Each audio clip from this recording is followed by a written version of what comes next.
Ao longo da arte da cura, vamos mostrar-lhe como chegamos até aqui. Sempre em luta permanente entre o mundo visível e o invisível.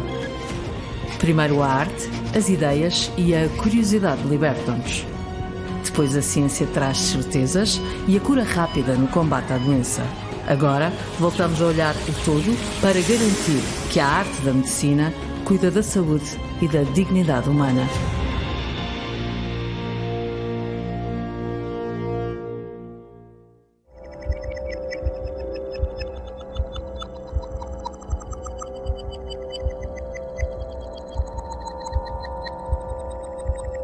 O corpo serve para transportar o cérebro. O cérebro faz mexer o corpo.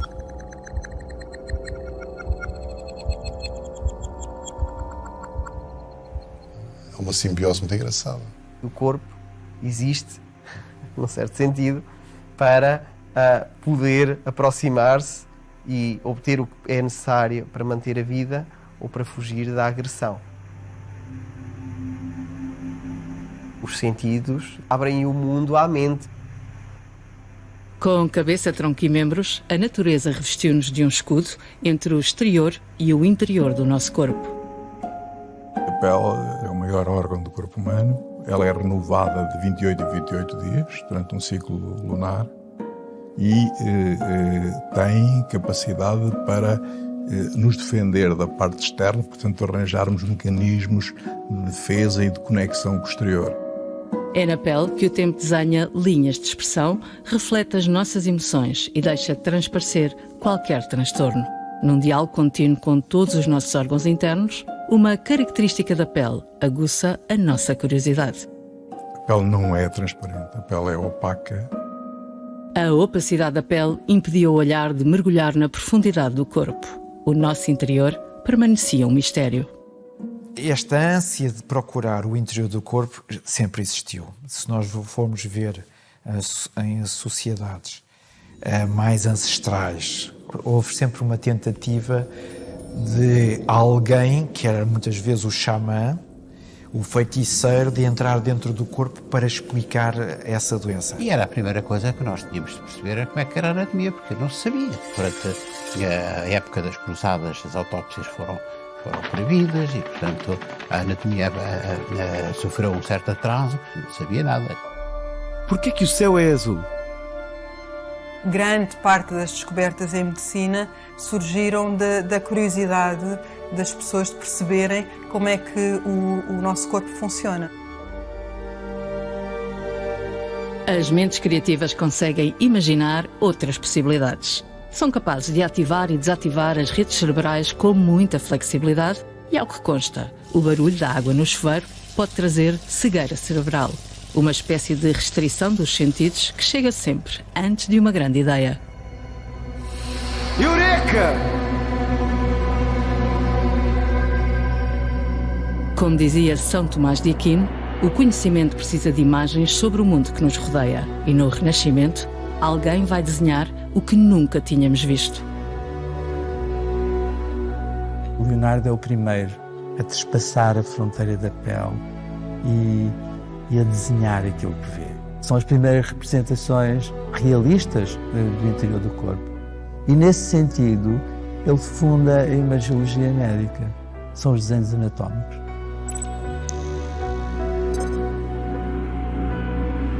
É com olhos de ver que Da Vinci observa a vida. Com a sua mão esquerda fixa ao mundo e, em espelho, anota o que vê.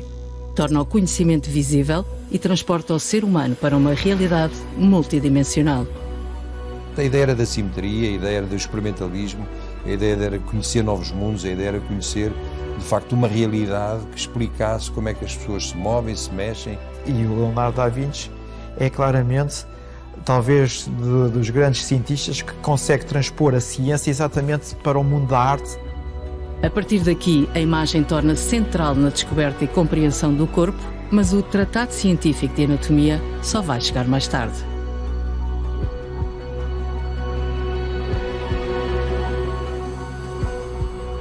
O que acontece no Vesálio, o resultado da observação era uma montagem que tinha que ver com a arte. Portanto, eu utilizava os modelos clássicos gregos, as figuras gregas, esventravas, abrias, dissecavas, Aquilo que nós vemos são figuras clássicas em pose. É um salto brutal no conhecimento do corpo humano.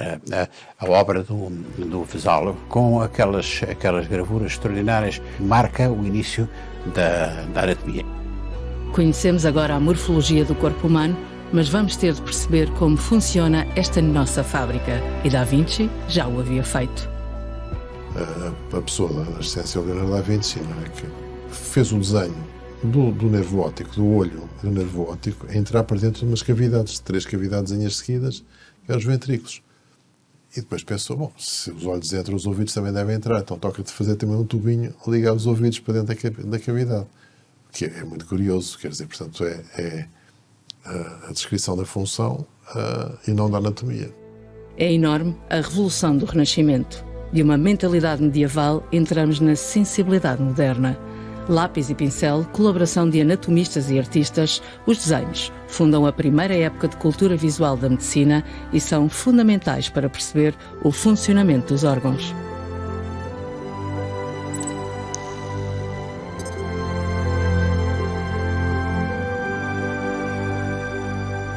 A ciência experimental está a nascer em Inglaterra. William Harvey vai combiná-la com os desenhos para descrever pela primeira vez a circulação sanguínea. Portanto, laqueia vasos para ver qual é a direção do sistema sanguíneo e depois faz também contas, porque o Galeno achava que todo o sangue se perdia na periferia. E ele disse, é impossível, porque por hora o coração deita para a periferia 430 kg de sangue, não pode ser, portanto ele tem que voltar outra vez. E portanto a circulação do sangue, esta noção de que há uma circulação e que pela primeira vez é descrita, é o Harvey. Pois sequer eu podia perceber de início a diferença entre a sístole e a diástole, dada a rapidez dos movimentos. É uma coisa literalmente tão pequenina, mais ou menos o nosso punho fechado. O coração tem estas artérias, quando damos por ela estamos a trabalhar com o cérebro, a trabalhar com os músculos, a trabalhar com o sistema vascular todo e está tudo ligado. E de facto o que manda é o cérebro. Portanto, o coração acaba por secundariamente, só que sentimos. Se nós estamos mais apaixonados, estamos mais nervosos, mais ansiosos, o nosso coração trabalha mais rápido, libertam-se umas hormonazinhas que é a adrenalina, que faz com que o nosso coração fique um pouquinho mais rápido e se sente-se. E o coração do feto está a trabalhar a uma velocidade enorme, porque é o sangue da mãe também está a trabalhar mais depressa. Nós começamos devagarinho a dizer, olha, aparentemente parece que não estou a ver nada de especial. Aí está tudo bem, não é? Uma horta bonita.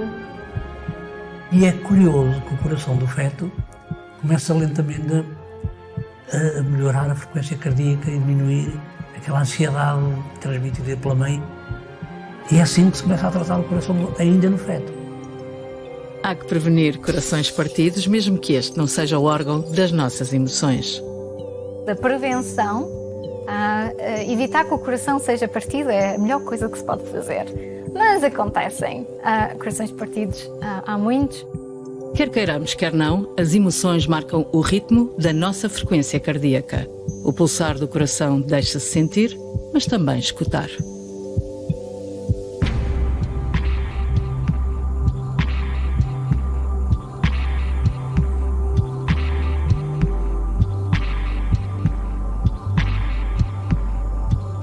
Quem vê caras não vê corações e as doenças cardiovasculares não param de aumentar. Existe um aumento na prevalência destes fatores de risco. Há um aumento na obesidade, há um aumento na diabetes, há um aumento na hipertensão, há um aumento nas dislipidémias. Bom, a razão é que somos muito bons a tratar, somos péssimos a prevenir.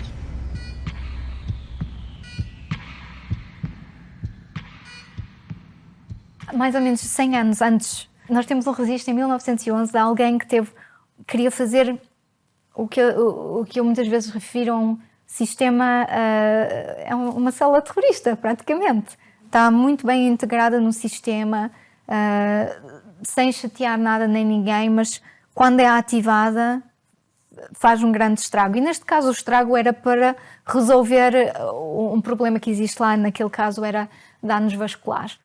Os avanços no tratamento das doenças cardiovasculares permitiu aumentar a vida em cerca de 8 em 10 anos. A nossa esperança de vida aumenta à medida que espreitamos um mundo invisível e vamos ligando o nosso corpo a tudo o que nos rodeia. Quando eu era criança, eu queria ter uma lupa mágica. A mim diziam-me sempre 90% do pó é pele morta. Eu queria saber o que era a pele morta das plantas, essas coisas assim. Depois vim a descobrir que existia uma coisa que era uma lupa mágica chamada era um microscópio. O microscópio está para o patologista, assim como o estetoscópio está depois para os restantes colegas na área da medicina. É debaixo do microscópio que Malpighi, médico italiano, completa a circulação sanguínea de Harvey. Mas a espreitar o microscópio composto, o físico Robert Hooke faz os primeiros desenhos do mundo minúsculo.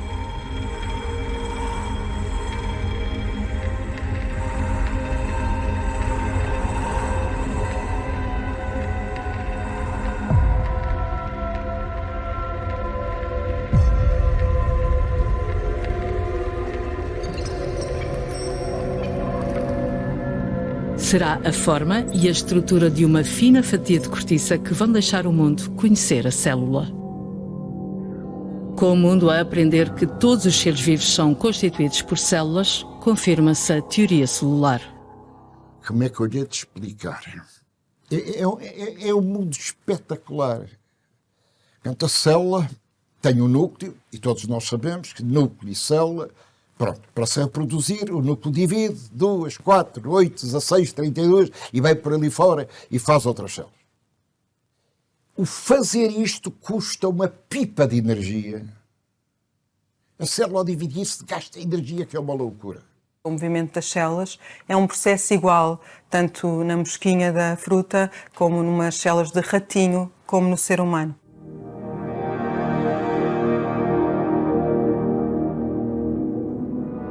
O nosso corpo é formado por milhões e milhões, trilhões de células que se reproduzem e especializam ao longo da vida, agrupando-se para formar os nossos tecidos, músculos ou órgãos. No início do século pensava-se que as células nervosas não se multiplicavam. Há um código genético que faz com que células que estão no embrião, numa fila ao longo do embrião, que é o futuro sistema nervoso, comecem a migrar. E vão migrando para os sítios certos, com o número certo que é preciso. E quando chegam ao número certo, param.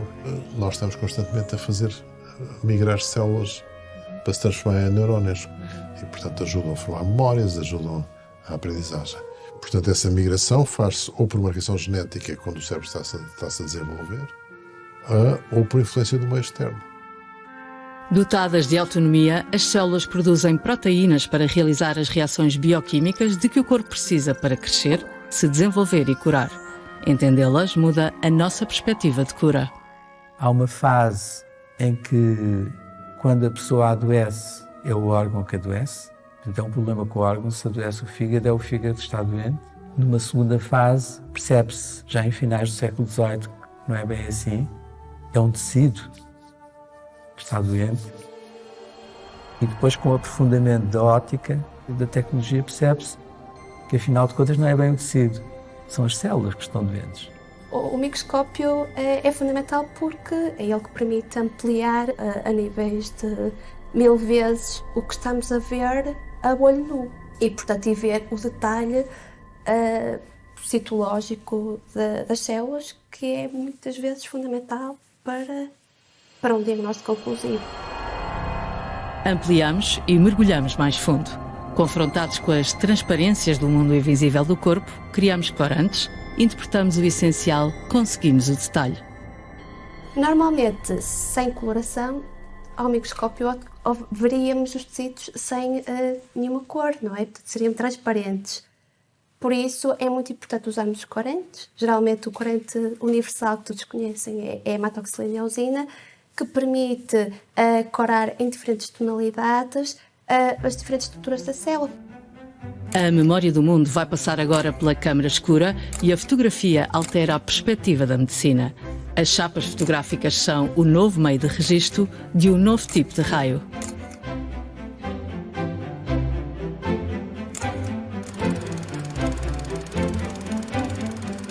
Onde se vêem pela primeira vez os ossos. Foi uma descoberta absolutamente extraordinária. Eu diria que talvez seja uma das descobertas mais marcantes de toda a história da medicina. Fotógrafos e médicos trabalham em conjunto. Movido pela curiosidade, Augusto Bobon é o fotógrafo da Casa Real Portuguesa que, 3 meses depois da descoberta, obtém as primeiras fotorradiografias em Portugal.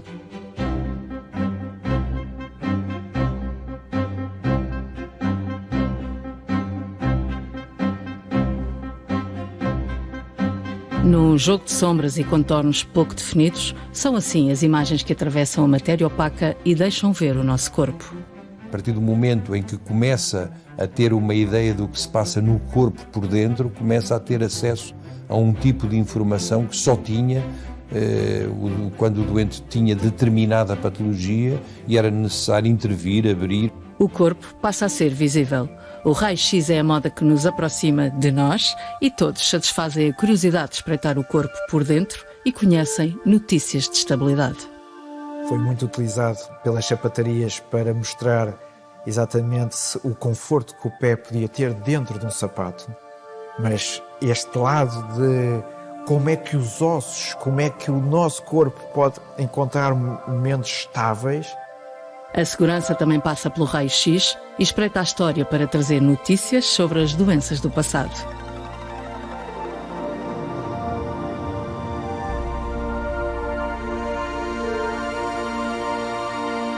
Na viragem para o século XX, a imagem analógica representa o mundo e o homem pensa ter chegado à tão desejada conquista do invisível.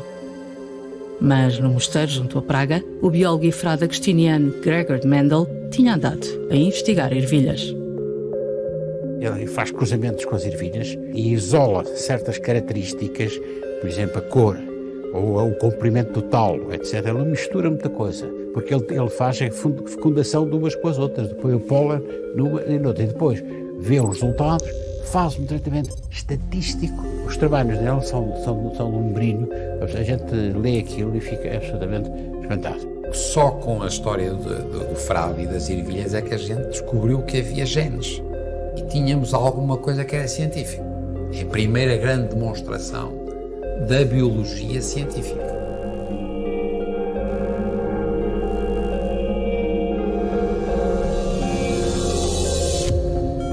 Já sabem se é rapaz ou rapariga?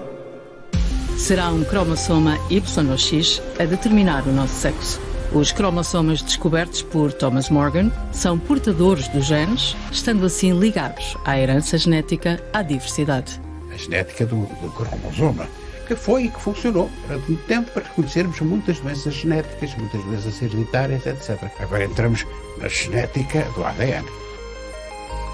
Antes não se compreendia esta questão do código genético e do mecanismo tão importante que hoje constitui na genética médica um grande avanço e que permitiu depois introduzir medicamentos modernos, ainda hoje muito inovadores, para tratar doenças que antes eram intratáveis. Mas nem tudo é genética. O nosso comportamento tem o poder de alterar os nossos genes. Desiludido com a política, o diplomata português Egas Muniz decide aos 50 anos dar corpo ao primeiro serviço de neurologia em Portugal e ousa desafiar o desconhecido. Nunca ninguém tinha tido a coragem, a ousadia de injetar um produto químico diretamente da circulação cerebral. Isso era uma coisa que fazia tremer qualquer um. Então a ideia da Egas Muniz era injetar um produto de contraste que fosse opaco e que visualizasse a circulação cerebral. Em 1927 ele consegue as primeiras imagens extraordinárias que é a geografia cerebral. Mostrou pela primeira vez no mundo a circulação cerebral por meios radiográficos.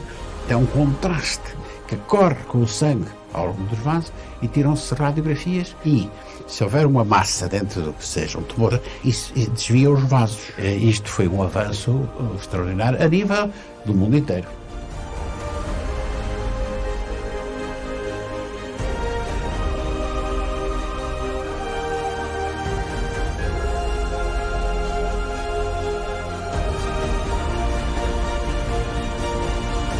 Nasce a Escola de Angiografia em Portugal, a medicina vai evoluir, mas há outras doenças que só vamos conseguir visualizar na segunda metade do século XX. Isto acontece a partir, digamos, da década de 80, que se deu grande explosão, que apareceram as técnicas ligadas à fibra óptica, apareceu primeiro a ecografia, a TAC, a ressonância magnética, porque isto permitiu ver coisas que a gente só imaginava. Ou então eram os cirurgiões que viam, quando faziam intervenções cirúrgicas, descobriam. Conhecer o campo de intervenção da cirurgia antes desta acontecer vai salvar vidas. Madame Curie percebe a utilidade do raio-x e leva assim para a linha da frente da Primeira Guerra Mundial um carro de raio-x. If we can prove the existence of this new element, it may enable us to look into the secret of life itself deeper than ever before in the history of the world. I can't give it up.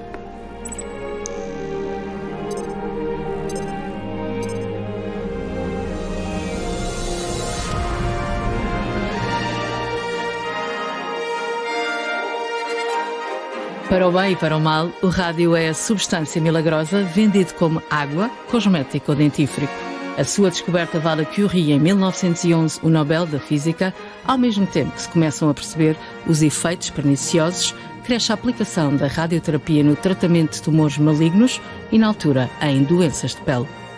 Nós estamos perante uma epidemia de melanoma. Preocupa-me ver explodir um cancro que é o mais grave, é dos mais graves de todos, daqueles que a espécie humana sofre. Identificámos o Tom Moreno com saúde, as viagens para destinos exóticos com status social, a vida ao ar livre com um culto. Só nos esquecemos que a geografia influencia a pele.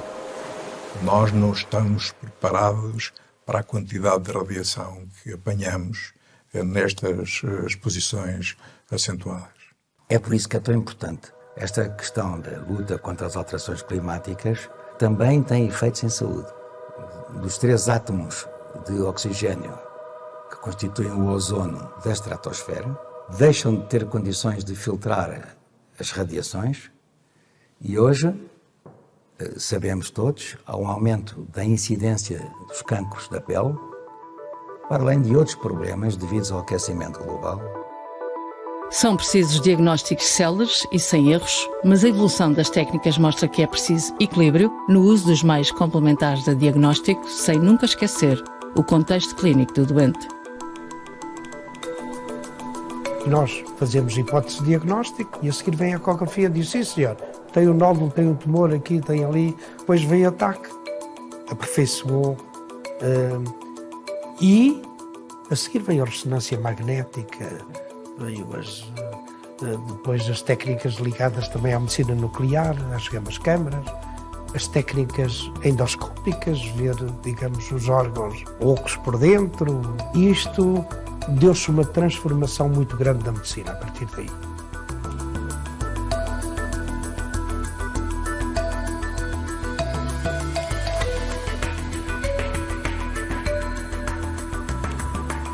A era digital pixeliza o mundo e o corpo. Configuramos realidades virtuais em modelos tridimensionais. Em tempo real, asseguramos rapidez de diagnóstico. A radiologia digital partilha dados, mas a interpretação continua a pertencer aos médicos. Uma coisa é ter essa imagem, outra coisa é perceber exatamente o que é que essa imagem transmite. Que só claramente esse impacto ou essa relação forte continua a ser uma relação com o médico, o profissional de saúde. Temos vindo a mergulhar mais e mais no nosso interior e não sabemos até onde vamos chegar. A inteligência artificial, o mundo da partilha de grandes dados, traz os biobancos de imagens e um modo diferente de fazer medicina. Onde tem, desde o tecido até as características da imagem, se calhar ao longo do tempo, não é? Vai acabar por extrair daqui informação prognóstica, terapêutica, etc., extremamente rica. A tal chamada medicina preventiva, não é? Que realmente eu penso que vai ser o futuro. E o laboratório vai caminhar cada vez mais para esta área fantástica, não só de fazer diagnósticos muito assertivos do ponto de vista do gene e da molécula, estudar risco hereditário, etc., predizer muitas vezes de modo a que haja boa prevenção eficaz E também na farmacogenómica, ou seja, vamos saber exatamente o medicamento exato que aquele doente deve tomar. Tudo isto é o futuro, que já começou, aliás. A medicina de precisão, que é importante para tentar perceber o que é que naquele indivíduo está a causar aquela patologia e, portanto, tentar reconstruir um mecanismo para aquele indivíduo. E para isso utilizam-se técnicas mais sofisticadas, desde técnicas de genéticas, técnicas de biologia molecular ou, então, metodologias de diagnóstico mais precisas para a visualização, por exemplo, com métodos de imagem mais sofisticados, desde as ecografias, às ressonâncias, aos PETs, enfim, tudo isso. Preditiva, preventiva, personalizada e participativa, assim se constrói a medicina. O futuro conta com a diversidade disciplinar, debaixo de potentes microscópios e agrega a manipulação da nanotecnologia que coloca cada átomo e cada molécula no lugar desejado para termos saúde. E está a ter moita influencia pois, en procesos de diagnóstico, de imagen e tamén en procesos de terapia. Non? Debido ás tecnoloxías, á escala nanométrica e á fabricación de materiais tamén a esas escalas, pois ten un grande impacto en procesos moleculares, en procesos celulares e é aí onde se espera realmente que se revolucione a medicina do futuro. Movidos pela curiosidade, temos conseguido chegar à mais ínfima parte de nós e temos usado a tecnologia para manipular o mundo e conseguirmos a cura.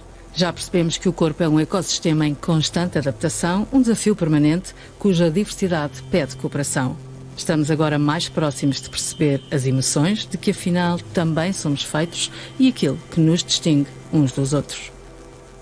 Nós estamos mais perto, não de ver a alma, mas de perceber como é que o corpo reage aos estados da alma.